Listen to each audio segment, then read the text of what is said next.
प्रभु सभी को आशीष दे। सुप्रभात सभी को। मुझे बहुत खुशी है आप लोगों को देख के, और बहुत ही अच्छी आराधना के दल ने हमारे बीच में की है। और मैं उन सभी का भी धन्यवाद करता हूं जो ऑनलाइन हमारे साथ जुड़े हुए हैं। प्रभु आप सभी को आशीष दे और आप प्रभु के वचनों में और बढ़ते जाएं। आइए, अगर आपके पास बाइबल या बाइबल ऐप है तो आप निकालें लूका उसका 7 अध्याय और 36 पद से हम पढ़ने वाले हैं। तो सभी लोग लूका 7 अध्याय उसके 26 पद से हम पढ़ेंगे। और इसके द्वारा मैं आज आपके साथ बांटूंगा कि वे लोग जो बहुत प्रेम करते हैं, वे लोग जो बहुत प्रेम करते हैं। एक दिन एक फरीसी ने यीशु मसीह को अपने घर पर भोजन करने के लिए बुलाया, और यीशु उसके घर पे गए और भोजन के लिए मेज पर बैठे। वहां उस नगर की एक पापिन स्त्री ये जानकर कि वे फरीसी के घर में भोजन करने बैठा है, संगमरमर के पात्र में इत्र लाई और उसके पांव के पास पीछे खड़ी होकर रोती हुई उसके पांव को आंसुओं से भिगोने और अपने सिर के बालों से पोंछने लगी, और उसके पांव को बार बार चूमकर उन पर इत्र को मला। ये देखकर वह फरीसी जिसने उसे बुलाया था, उसने अपने मन में सोचने लगा, यदि ये भविष्यवक्ता होता तो ये जान जाता कि यह जो उसे छू रही है वो कौन और कैसी स्त्री है, क्योंकि वह तो पापिन स्त्री है। यह सुनकर यीशु ने उससे कहा कि सिमोन, मुझे तुझसे कुछ कहना है। तो उसने कहा, हाँ प्रभु, कहे। किसी महाजन के 2 कर्जदार थे, एक तो 500 दिनार का कर्जदार और दूसरा 5 दिनार का। दोनों ही कर्जदार कर्जा नहीं लौटा सकते थे, इसलिए उन दोनों को माफ कर दिया। तो कौन ज्यादा प्रेम करेगा महाजन से? तो सिमोन ने प्रत्युत्तर में कहा कि जिसका ज्यादा कर्ज समा हुआ है। यीशु ने कहा कि तू सही कहता है। फिर यीशु उस स्त्री की ओर फिरा और उससे कहा, क्या तू इस स्त्री को देखता है? मैं तेरे घर आया और तूने मुझे पांव धोने के लिए पानी ना दिया, पर इस स्त्री ने अपने आंसू से मेरे पांव भिगोए और अपने बालों से मेरे पांव पोंछे हैं। तूने मेरा चुंबन नहीं किया, परंतु जब से मैं आया हूं इस स्त्री ने मेरे पांव को चूमना ना छोड़ा। तूने मेरे सर पे तेल ना उड़ेला, परंतु इस स्त्री ने मेरे सर पे इत्र उड़ेला है। इसलिए मैं तुझसे कहता हूं कि इसके बहुत से पाप क्षमा हो गए हैं, क्योंकि इसने बहुत सा प्रेम दिखाया है। पर जिसके पाप थोड़े क्षमा हुए वो थोड़ा ही प्रेम दिखाएगा। और फिर यीशु ने उस स्त्री को कहा, तेरे पाप क्षमा हुए। फिर किसी ने उनके बीच से कहा कि ये व्यक्ति कौन है जो पाप क्षमा कर सकता है? फिर यीशु ने उस स्त्री को जो कहा उस पे आप ध्यान दीजिए। तेरे विश्वास के कारण तेरे पाप क्षमा हुए, जा कुशल से चली जा। आइए हम उन लोगों के बारे में बात करें जो बहुत प्रेम करते हैं। जब आपका जीवन काल समाप्त हो जाए तो आप कैसे याद आने चाहिए लोगों को? जब कभी विशेष चीजों की बात की जाए तो क्या आप चाहते हो कि आपको याद किया जाए वहां? मैं चाहता हूं कि मुझे उस व्यक्ति की तुलना में याद करे जो यीशु को बहुत प्रेम करता है। और मैं चाहता हूं कि STC कलीसिया ऐसे याद आए जहां पे लोगों को प्रेम किया करते हैं, जहां पे आपसे प्रेम किया करते हैं, और जहां पे सभी से प्रेम किया जाता है। एक दिन यीशु अपने रात्रि का भोजन उस जगह पे कर रहे थे जहां पे बहुत से धार्मिक लोग जमा थे। पर उस सभा के अंत में यीशु मसीह ने केवल एक ही व्यक्ति को कहा कि वो मुझसे प्रेम करता है। जिसे लोग पापी ठहरा रहे थे, उसे उसने एक बड़ा प्रेमी ठहराया। आज मैं आपको 4 विशेषताएं बताऊंगा एक ऐसे व्यक्ति के बारे में जो प्रभु से बहुत प्रेम करता है। 4 विशेष बातों पे हम बात करेंगे, वे जो प्रभु से बहुत प्रेम करते हैं। जिनमें से पहली बात है अति प्रवाह कृतज्ञता। अति प्रवाह कृतज्ञता का मतलब है भरपूर अपना आभार प्रकट करने वाले लोग। यीशु एक दिन रात्रि के भोजन पे सिमोन फरीसी के द्वारा बुलाया गया था, और ऐसा लगता है कि सिमोन बहुत ही इच्छुक था यीशु मसीह से बातें करने के लिए, उसके साथ समय बिताने के लिए, उसको और जानने के लिए। इसलिए उसने भोजन के लिए बुलाया था, और उसने एक भोज को और एक बड़ी भीड़ को तैयार भी किया। उन दिनों में बड़ी बड़ी मेजें नहीं होती थी, ना कुर्सी होती थी। लोग जमीन पर गद्दों पर बैठा करते थे। वो अपने बाएं हाथ को गद्दों पे रख के, सरों को उसके ऊपर रख के आरामदायक समय पर भोजन की तैयारी किया करते थे। और मुझे कभी कभी लगता है कि ये बहुत ही कठिन होता होगा उन लोगों का इस तरीके से बैठकर भोजन करना। पर मैं उस समय फिर ये सोचता था कि आज जब मैं भी अपने घर में सोफा पे या गद्दों पर बैठता हूँ तो बहुत आसान लगता है। और आप में से कई लोग देखते हुए भी बैठे होंगे गद्दों के ऊपर। और ऐसा हुआ कि जब सिमोन ने यीशु मसीह और उसके चेलों को वहाँ पे बड़े आदर के साथ बुलाया, तो उसने ये भी सोचा कि जो लोग अपनी ओर से आना चाहते हैं वो आ जाए। तो उसने अपने द्वारों को खोल रखा था ताकि लोग उस भोजनालय के पास आ सके और वहाँ पे उन बातों को वो सुन सके जो भी यीशु वहाँ पे बोलता है। और फिर जो बचा हुआ खाना होगा उनको भी वो दिया जा सकता था। और भोजन के दौरान अचानक से एक स्त्री यीशु के पीछे आके खड़ी हो जाती है। और वो स्त्री ऐसी थी जो वहां पे बहुत ही बदनामी के साथ रहती थी, क्योंकि लूका ने भी इस तरीके से वहां लिखा है कि वो एक पापी स्थिति, शायद वो एक वेश्या थी या पति को छोड़ चुकी थी। पर वो अपने आंखों में आंसू लिए हुए रोती हुई यीशु के चरणों पर गिरकर अपने आंसुओं से उसके पांवों को भिगोने लगी। उसके पांव को भिगोना और आंसुओं का जो यूनानी भाषा में शब्द इस्तेमाल किया है वो है कि बारिश हो जाना। वो थोड़े आंसू नहीं थे, वो बहुत से आंसू थे जो पांव को भिगो सकते थे। पर इस सब के चलते हुए सिमोन को बहुत ही गुस्सा आया और वो नाराज हुआ कि वो किस प्रकार से उनके बीच में आ सकती है, वो किस प्रकार से उस भोजनालय में आकर रो सकती है। और वो बहुत गुस्सा हुआ उसके सारे कार्यों के पर। और फिर वो यीशु की ओर भी ध्यान देकर सोचता, ओहो, अगर ये सच में भविष्यवक्ता होता तो ये जानता कि ये स्त्री कौन है और ये स्त्री को कभी भी अपने आप को छूने नहीं देता, ना ही पास आने देता। सिमियोन को यह नहीं पता था कि यीशु मसीह दुगना तरीके से बड़ा भविष्यवक्ता है। उसे मालूम था वो स्त्री कैसी है और उसे यह भी मालूम था कि साइमन भी किस प्रकार का पुरुष है। यीशु मसीह के उसके बिन बोले शब्दों के भी और उसके मन के विचारों की भी हर प्रकार की समझ की परख थी। और फिर यीशु सिमियोन को समझाने के लिए एक दृष्टांत बोलते कि ये जो आंसू है, ये आंसू नहीं परंतु उसका प्रेम है। और उन दो कर्जदारों का एक ही मालिक था और उनमें से एक का कर्ज तो 2 महीने का हो सकता है जो थोड़ा ही था, पर दूसरे वाले का लगभग 2 साल का कर्ज था जो बहुत ज्यादा होता चला गया। और दोनों कर्जदारों की एक जैसी समस्या थी कि उनके पास लौटाने के लिए पैसा नहीं था। और जो कर्जा देने वाला व्यक्ति था उसने एक ऐसा काम किया जो कोई नहीं करता, उसने दोनों का ही कर्जा माफ कर दिया। तो फिर यीशु ने सिमियोन से पूछा कि कौन ज्यादा प्रेम करेगा।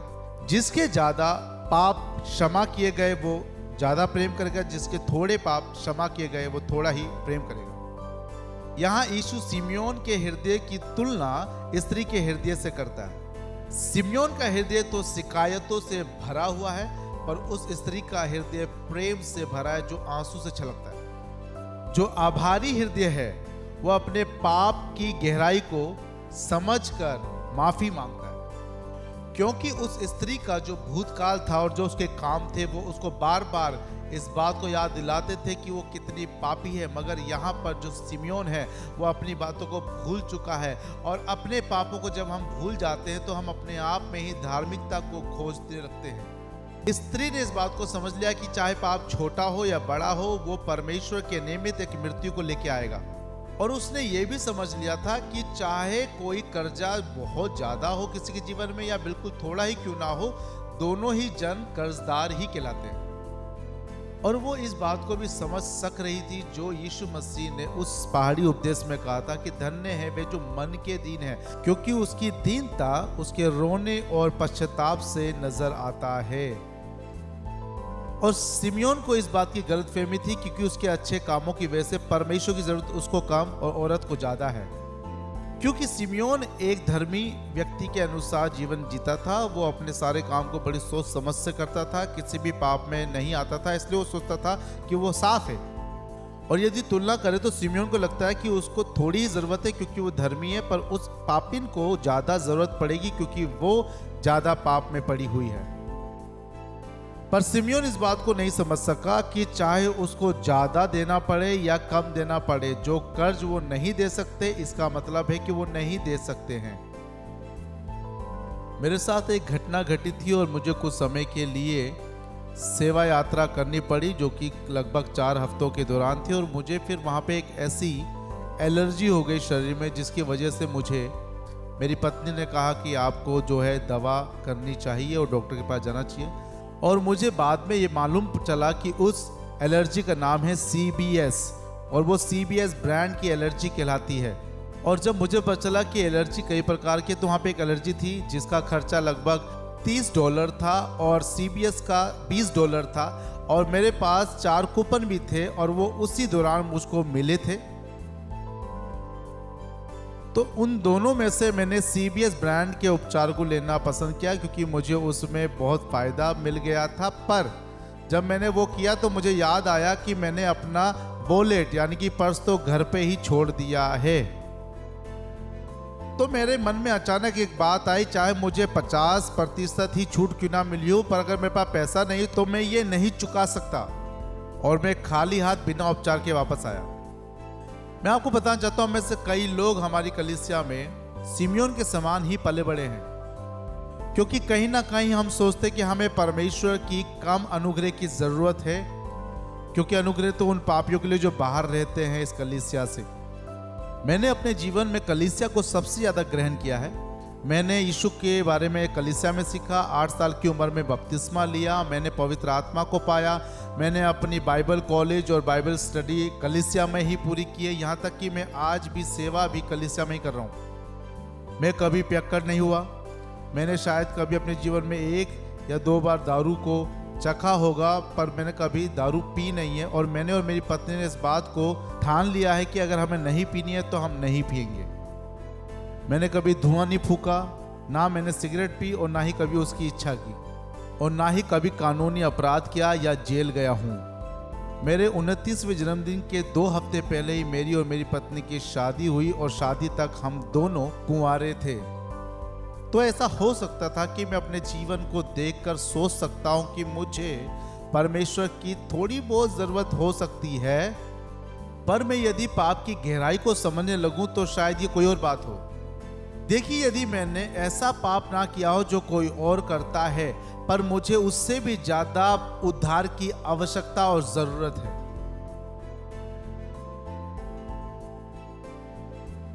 आभारी मन इस बात को जानता है कि जो अंदर के पाप है वो बहुत ज्यादा काले हैं, और जो बाहरी पाप है वो बहुत घमंड और बहुत अभिलाषी है।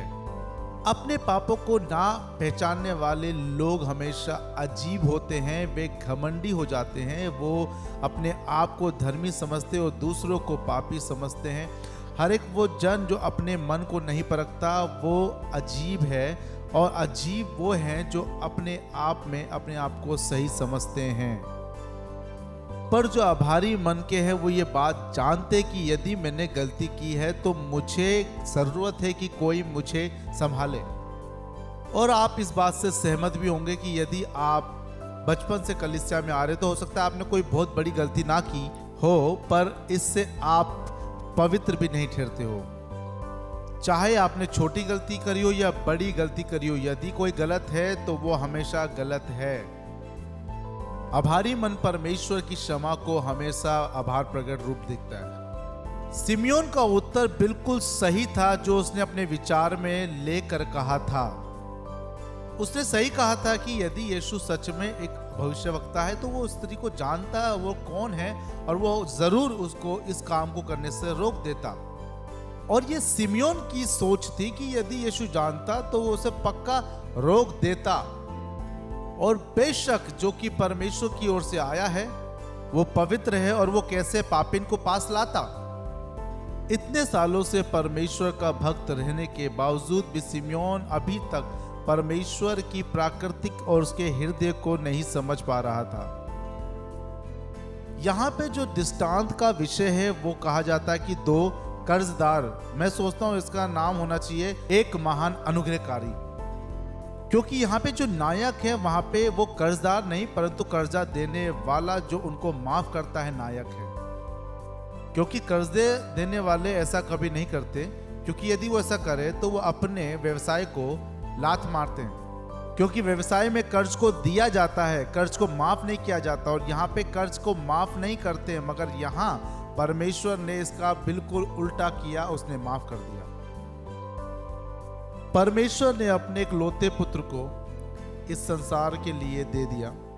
उसने अपना बहुमूल्य लहू को क्रूस पर इस संसार के पापियों के लिए बहा दिया, और परमेश्वर ने उस प्रायश्चित के लहू को ग्रहण कर लिया, एक दाम चुकाने की निशानी के समान, और उसने हम सभी को हमारे पापों से माफ कर दिया।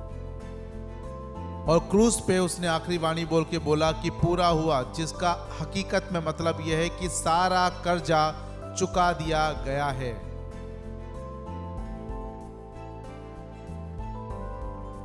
यहाँ पे ये स्त्री उस गंभीर बात को और गहराई की समझ को समझ लेती है जो सिम्योन नहीं समझ पाया। उसे अपने पापों को, सारी बातों को याद कर करके रोना इस बात का जाहिर करना था कि वो परमेश्वर के प्रेम के प्रति और माफी की चाहत रखती है। उसके फूट फूट के रोने और आंखों के आंसुओं को उसके पांव को भिगोने से ये पता चलता है कि वो कितनी आभारी थी। वो अपने सारी उन पुरानी बातों को याद करके अपनी गलतियों की माफी मांग के प्रभु यीशु के चरणों तले आके उसके चरणों में बैठ के आभार प्रकट करके वो ये बस बताना चाहती है कि वो कितनी धन्यवादित है, और वो इसको अपनी भावनाओं में रोक ना सकी और फूट कर वो बाहर निकल आए। और वो धर्मी सिम्योन बिल्कुल भी इस बारे में आभार प्रकट करने की सोचा भी नहीं, और ना ही किसी अनुग्रह में वो कभी शामिल हो पाया, क्योंकि उसको लगता था उसके पाप बहुत थोड़े से ही हैं। इसी वजह से उसने उस अनुग्रह को ज्यादा बहुमूल्य नहीं माना था। अब जबकि हम धन्यवाद देने के उस महीने के और सप्ताह के दौरान आ गए हैं, तो हम परमेश्वर के लिए तैयार हो जाएं। मैं आशा करता हूं कि आपका भी हृदय उस स्त्री के समान हो, और यह भी आशा करता हूं कि आपका हृदय उस सिम्योन के समान ना हो जो कि स्वयं धार्मिकता के लिए भागता था, परंतु आपका प्रेम और प्रभु के प्रति आभार प्रकट करने वाला हो। जो बहुत प्रेम करते हैं उनके अंदर 4 विशेषताएं, जो पहली बात है वो आभार प्रकट करना है, और दूसरी बात शर्म के बिना आराधना करना लोगों के बीच में ज्यादा परमेश्वर के प्रति आदर लाती है। सिम्योन अपने व्यवहार के प्रति, अपने कपड़ों और रहन सहन के प्रति और लोगों के आने और जाने के प्रति बहुत ज्यादा परवाह करने वाला व्यक्ति था, यीशु की नहीं। क्योंकि उसने यीशु को ज्यादा ध्यान ना दिया और उसने अपने दोस्तों के कारण उसे बहुत ही आदर के योग्य ना जाना और ना ही उसका स्वागत किया। क्योंकि यदि आदर के साथ बुलाए जाते तो वो उसके हाथ पांव को जरूर पानी से धोता, वो उसको जरूर चुम्बन करता और वो उसका जरूर तेल से अभिषेक करता, मगर उसने ऐसा कुछ भी नहीं किया था। और फिर उस भीड़ में से एक औरत निकल के आती है, और जो अपने आप को बहुत साहसपूर्ण करती है, क्योंकि वो यीशु से मिलने की तमन्ना बहुत ज्यादा रखती थी, और उसकी तमन्ना इस कदर बढ़ती गई कि उसने लोगों की परवाह नहीं करी कि लोग उसके बारे में क्या कहेंगे। उसने ये नहीं देखा कि कितने पुरुष वहां खड़े, वो तो महिमा करने लगी। मगर दूसरी तरफ सिम्योन इस बात की चिंता में पड़ गया कि लोग क्या कहेंगे, वो क्या देख रहे हैं, और वो ये चिंता नहीं करती कि लोग उसके आंसू को देख रहे हैं। वो चिंता नहीं करती कि वो कितनी प्रसिद्ध है, मगर वो यीशु को और आदर देना चाहती है। वो ये चिंता नहीं करते कि लोग उसके बारे में अब क्या सोच रहे हैं, मगर वो महिमा देना चाहती है यीशु को। वो इसकी परवाह नहीं करती कि वो घर पुरुषों से भरा हुआ है, मगर वो अकेली स्त्री यीशु के संग खड़ी है। वो यीशु को देखती है, लोगों को नहीं। क्या आपने भी कभी ऐसा अनुभव लिया अपने जीवन में कि कितना अद्भुत होता है यीशु की उपस्थिति में रहना, जबकि आपके चारों ओर एक बड़ी भीड़ होती है। शर्म रहित महिमा परमेश्वर की महिमा करती है, अपने पुराने दिनों को भी भूलकर, क्योंकि यीशु ने उन सबको भुलाकर वो क्या कर रही थी, वो कैसे कर रही थी, वो कैसे प्रेम जाहिर कर रही थी, इस पे वो देख रहा था, इस पे वो चर्चा कर रहा था। इसी के बारे में उसने सिम्योन को बोला, क्या तू देखता है? नहीं, वो नहीं देखता, क्योंकि सिम्योन तो उसके भूतकाल को ही देख रहा है। सिमियोन इस बात को देखता है कि वो एक ऐसी स्त्री है जिसने उस समय के नियम को तोड़ा है, मगर वो ये नहीं देखता कि परमेश्वर ने उसे माफ कर दिया। वो देखता है कि ये स्त्री एक वेश्या है, मगर यीशु देखता है ये एक स्त्री है। सुनिए, एक बहुत अच्छी बात बताता हूँ। जो थोड़ा प्रेम करते हैं उनको ये विश्वास ही नहीं कि उनको माफी की जरूरत है, और ना ही वो ये विश्वास करते कि परमेश्वर किसी और को माफ करेगा। ये गंभीर बात थी। क्या आप जानते हैं कि शर्म शैतान का एक बड़ा हथियार है जो हमें आराधना करने से रोकता है? क्योंकि जब भी हम आराधना करने जाते हैं तो शैतान हमें याद दिलाता है हमारी उन गलतियों को जो हमने अपने भूतकाल में की होती है, चाहे फिर वो कोई भी पाप हो, चाहे हमारा व्यवहार हो, चाहे हमारे परिवार के संग कोई झगड़ा हो, या कोई भी बात जो हमने की होती है वो याद दिलाता है। क्या आप जानते हैं शैतान आपको हर रविवार को लड़वाता है आपकी कार की पार्किंग के लिए, ताकि वो आपकी आराधना के समय को चुरा ले। और मैंने और मेरी पत्नी तो 20 साल पहले ही इसका एक हल निकाल लिया था। जब हमारे जुड़वा बच्चे हुए तो हमने 2 कार का सेवन किया, एक अलग एक अलग। अब हमारे बीच में कोई लड़ाई नहीं होती। देखिए, ये प्रेम करने वाली स्त्री ऐसी है कि अगर उसका हफ्ता खराब भी गया हो तो भी अपने हफ्ते की वजह से वो परमेश्वर की आराधना में कोई दखल नहीं चाहती। फिर चाहे आपका हफ्ता ही कैसा गया हो, चाहे आपने कोई भी गलत काम क्यों ना किया, चाहे आपने बड़े बड़े पाप क्यों ना किए, आप नहीं हो, वो है जिसने आपको क्षमा किया। उसका अनुग्रह आपके लिए बड़ा है, उसने आपको माफ कर दिया है, उसने आपको गले से लगा लिया है। तो इन बातों को याद करके आप उस परमेश्वर की महिमा करें जो आपकी गलतियों से भी बड़ा परमेश्वर है।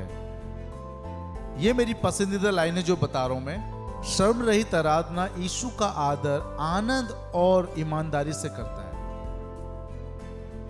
उस प्रेम करने वाली औरत ने अपने हृदय में हिम्मत जुटाई होगी और सिमियोन के घर गई होगी, क्योंकि उसको मालूम था सिमियोन उसके बारे में क्या सोचता होगा। और फिर भी उन सबको अलग करके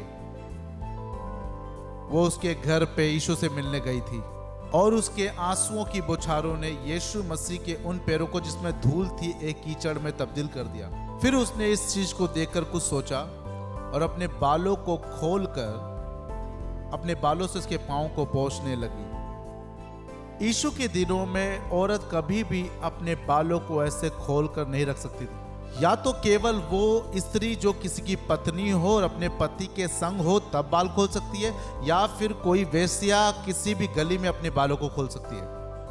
और इस मंजर को देख के सिमियोन और भी ज्यादा क्रोधित और मन में घिनौनापन सोचने लगा, क्योंकि उस स्त्री ने वहीं भोजनालय में सबके सामने अपने बालों को खोल के यीशु के पैर बालों से पोंछने लगी थी। और यही सोच के सिमियोन कहने लगा, ये कैसा पवित्र मनुष्य जो उसको नहीं रोक रहा है। पर यीशु सब कुछ देख रहा और समझ रहा था, और वो ये भी देख रहा था कि किस आनंद के साथ वो बेशर्मी की हद पार करके पांव पोंछ रही है। ये उसी प्रकार था जैसे राजा दाऊद ने अपने वस्त्रों को उतार कर और उस वेदी के लिए नृत्य किया उस गली में जहां पे वो रहता था। इस महिला ने वही किया जो ये कर सकती थी, उस प्रेम को एक ही बार यीशु को प्रकट करे जो उसको मौका मिला है। मैं आपको बताना चाहता हूं, यदि आपने अब तक इस प्रकार की आनंद के साथ बेशर्मी के साथ अगर महिमा नहीं करी तो आपने क्या किया।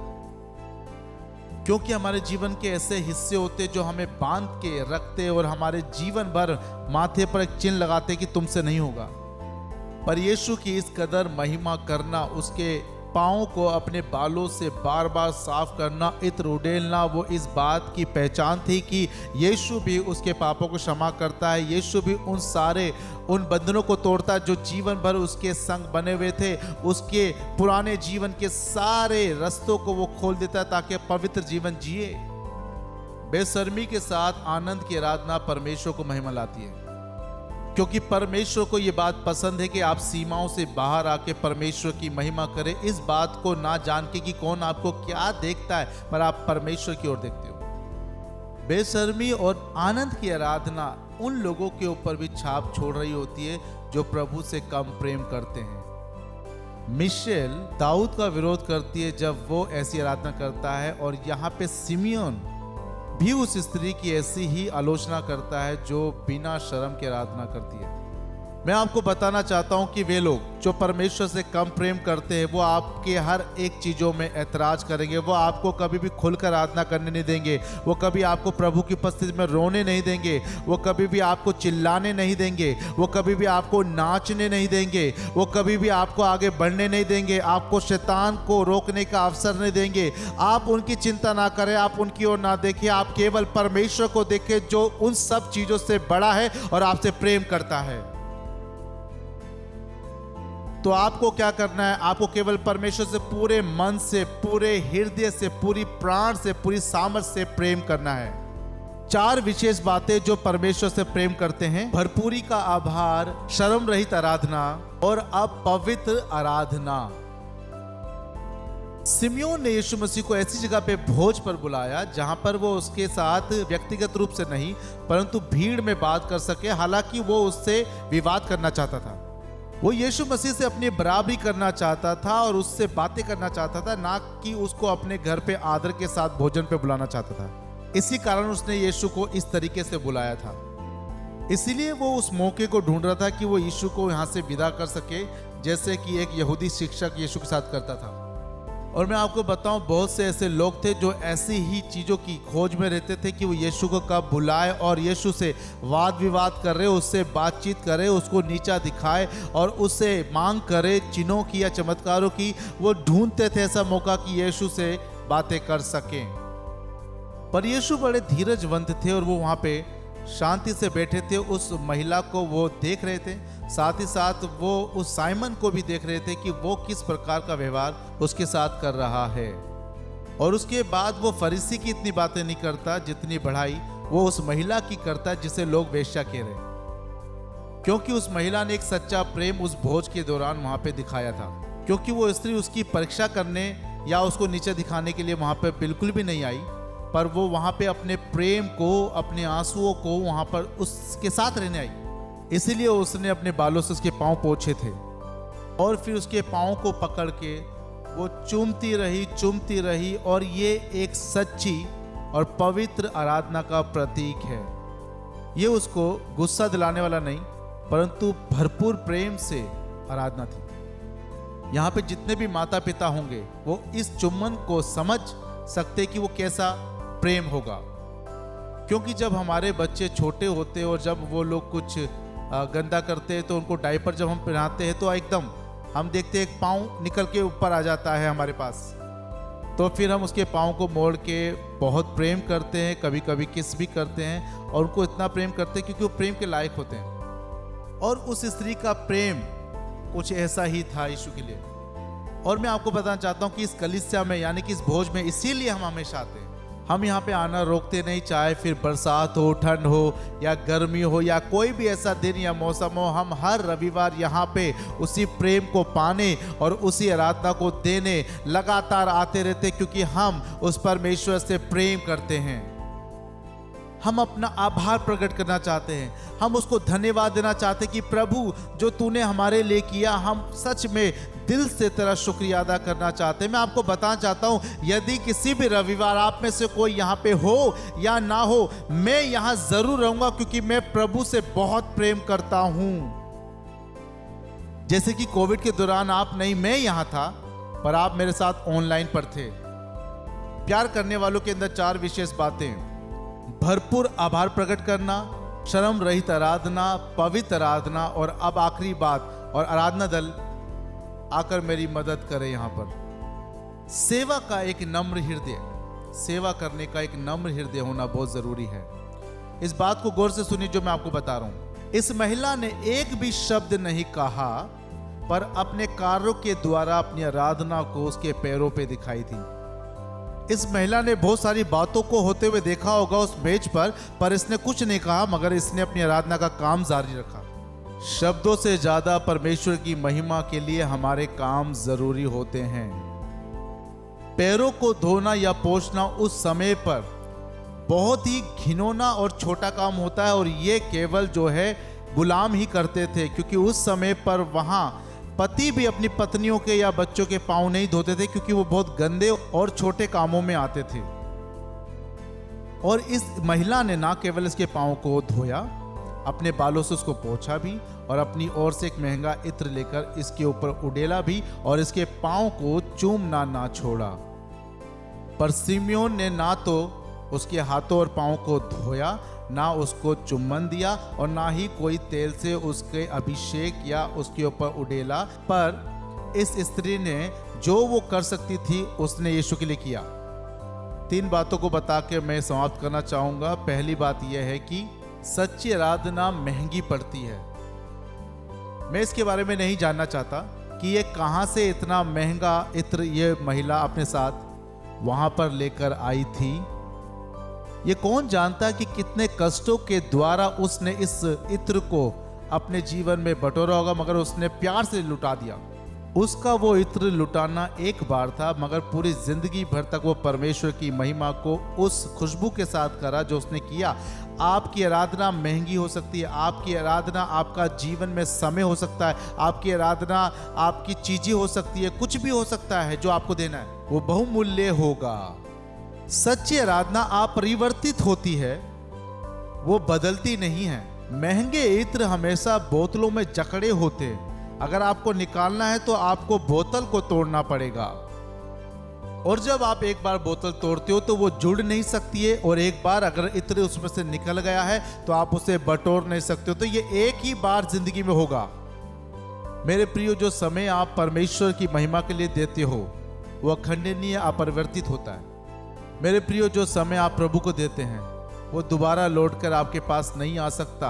जो समय आपने प्रभु में यहाँ बिताना है कलीसिया में, वो आपके पास दोबारा नहीं आएगा। यदि आपने उन सभाओं को मिस कर दिया जिसमें आप परमेश्वर की महिमा बड़े जोरों और दिल से करते, वो दोबारा नहीं आएगा। यदि आपने बुधवार की सभाओं को मिस कर दिया तो वो दोबारा आपके जीवन में आने वाला नहीं है, और वो समय ना आने का मतलब है आपने उन आशीषों को खो दिया है। और मैं समझता हूं आपको ये बातें समझ आ रही होगी, तो आप दोबारा से उन आशीषों को नहीं खोएंगे।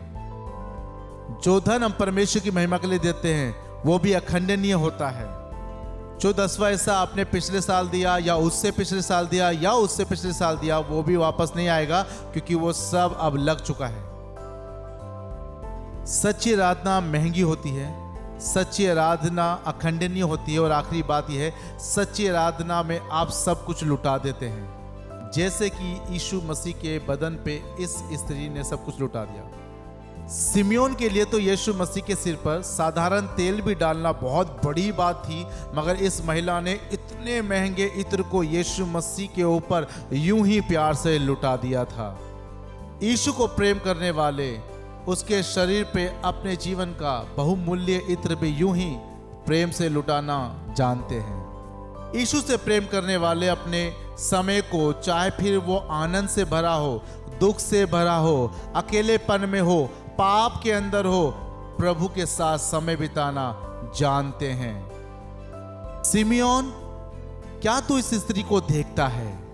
तूने मुझे हाथ धोने के लिए पानी ना दिया, पर ये अपने आंखों के आंसुओं से मेरे पैरों को धोती है। तूने मेरे सर पे तेल नहीं डाला, पर इसने अपना इत्र उड़ेला है।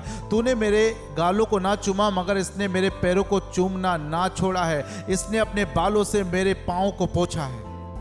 इसलिए मैं तुझसे कहता हूं कि इसके बहुत से पाप क्षमा हो गए हैं, क्योंकि इसने बहुत प्रेम भी किया है। ये उनके लिए भी होगा जो यीशु मसीह से बहुत बहुत प्रेम करते हैं। यदि आप उससे प्रेम करते हैं तो क्या आप अपने स्थान पे खड़े होकर उसके नाम की महिमा करेंगे? क्या अपने हाथों को उठा के उसकी आराधना और उसकी स्तुति करेंगे? ओ आइए मेरे प्रियो, अपने हाथों को उठा के महिमा करें। वो महिमा के योग्य है। वो राजाओं का राजा, वो प्रभु का प्रभु है। सरों को उठा के, सरों को हिला के, हाथों को हिला के उसकी महिमा करे और उसके नाम को ऊंचा करे।